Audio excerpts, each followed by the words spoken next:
I left because at a certain point Jose was drinking too much, if you want the truth. He was drinking too much, and there was a time he was even coming home in the morning.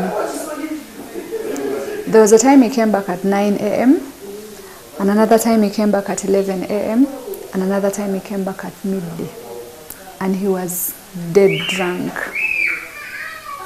So I tried to sit him down and asked him, what is it? What is making you drink like that?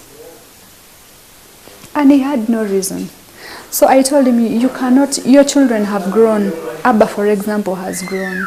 You cannot live like this when you have children growing up. So we gave him time, and I saw nothing was happening. So I told him, I am going home. You choose between your alcohol or me and the kids. So I left.